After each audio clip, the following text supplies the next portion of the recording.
अस्सलाम वालेकुम, मेरा नाम ज़ीशान उस्मानी है।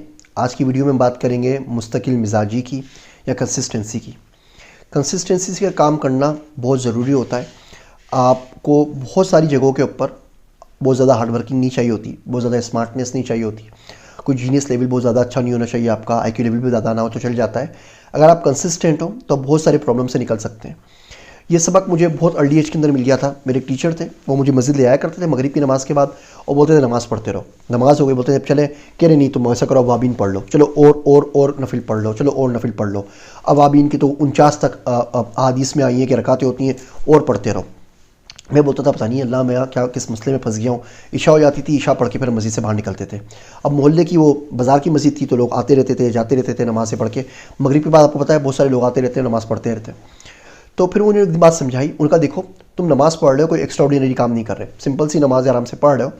और बहुत से लोग इस मस्जिद में जो तुमसे हज़ारों गुना बेहतर नमाज़ पढ़ सकते हैं। उन्होंने वज़ू अच्छा किया हुआ होगा, उन्होंने कपड़े अच्छे पहने हुए होंगे, उनकी किरत बड़ी अच्छी होगी, खुशू खुजू उनकी नमाज में ज़्यादा होगा, उनके पास फोकस ज़्यादा होगा, उनका अल्लाह से ताल्लुक़ ज़्यादा होगा तुमसे। लेकिन देखो सारे लोग आ रहे हैं और जा रहे हैं और तुम अपनी जगह के ऊपर खड़े हुए हो और इस जगह को कोई चैलेंज नहीं कर रहा, ये तुम्हारी अपनी जगह, तुम इसके ऊपर बिल्कुल सही बिल्कुल खड़े हुए हो। तो कंसिस्टेंसी उन्होंने मुझे बताया कि बड़ी ज़रूरी है।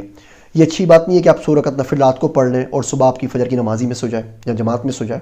इससे बहुत अच्छा आप 2 रकत पढ़ें, लेकिन पूरी ज़िंदगी पढ़ते नहीं, फिर वो मिस नहीं होनी चाहिए। छोटा सा काम करें लेकिन मुस्तकिल करते ही चले जाएँ और करते ही चले जाएँ। हम अपनी जॉब्स में देखें, जहाँ भी हम काम कर रहे होते हैं, हम कोई काम शुरू करते हैं उस पर कंसिस्टेंट नहीं रहते। हम पढ़ना शुरू करते हैं, हम ऑनलाइन मूक्स के ऊपर बात करते हैं, मासिक ऑनलाइन कोर्सेज़ के ऊपर 1-2 कोर्सेज़ करते हैं, हफ्ता 1.5 हफ्ते का बुखार होता है, उतर जाता है, फिर पढ़ना, फिर उसके बाद वो ऑनलाइन लर्निंग जो होती है वो छोड़ देते हैं। हम किताब पढ़ना शुरू करते हैं, 2-4 दिन का हमें भूत चढ़ा हुआ होता है, बड़ा जोश होता है, जज्बा होता है, 2-4 दिन किताबें पढ़ते हैं, उसके बाद किताबें बस पड़ी जाती हैं शेल्फ़ के अंदर, उसको नहीं पढ़ते। हम जिम ज्वाइन करते हैं, वर्जिश का हमें बहुत शौक़ चढ़ता है, 2-4 दिन के बाद वो शौक़ भी ख़त्म हो जाता है। कोई भी काम करें, कोशिश करें उसमें कंसिस्टेंसी कैसे आएगी।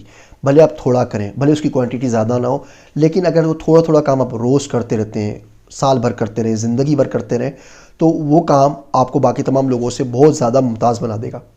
उसमें आपकी एक्सपर्टीज़ भी आ जाएंगी, उसमें आपकी महारत भी आ जाएगी, वो काम आप बहुत एफिशिएंसी से कर सकते हैं बाकी लोगों के मुकाबले के अंदर।